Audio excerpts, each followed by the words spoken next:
Do you have to be pretty to be an actor? No. Aesthetic is a minefield in our industry, and I'm going to start diving into it piece by piece on this channel because it's an industry where the camera's pointed at you. You're choosing to be here. So there's no way to get around the fact that a portion of it is about how you look, right? Just like if you're a professional sprinter, you might be a tourist who enjoys long walks on the beach, but if you can't run fast, you're fucked, right? So beauty is in the eye of the beholder, first of all.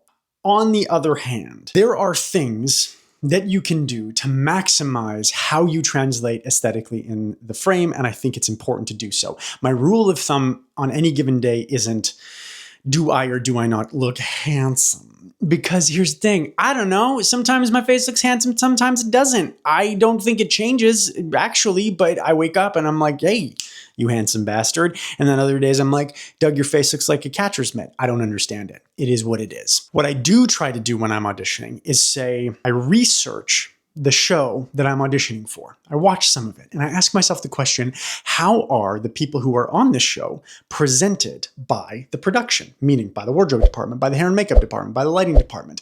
Because my face is going to be my face. It's the architecture of my face life genetics. But I can dramatically change the way that I translate through hair, makeup, wardrobe, and lighting. Those things I do think we very much need to consider. So when you're going to do your self-tapes, when you're going to, whether it's you're doing it on your own, you're doing it with a friend, you're doing it with a coach, before you even step on camera, do your research on the show and then put together an outfit.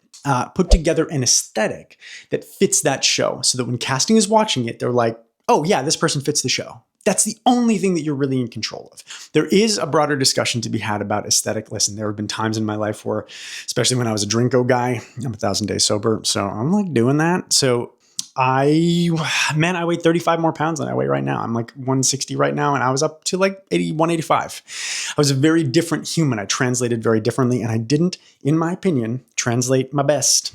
I made a lot of changes in my life, traded in drinking for like eating super healthy, going to the gym and becoming addicted to rock climbing. And it turns out I started translating in a way that, in my opinion, was better for the type of stuff that I wanted to book. And then you know what happened?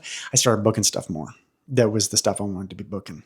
So it's not like you can't make aesthetic changes in your life. You can, but I don't think you need to hyperfixate on it. What you should hyperfixate on is researching the shit out of the shows that you're auditioning for and creating an aesthetic when you get up on camera that is true to those shows. So when casting looks at you, they're like, ah, that person fits the show. Great. Seems like a no-brainer, but a lot of people don't do it. So if you found this helpful, please just consider following us.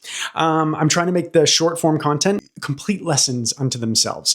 Doing like I'm leveling up this gay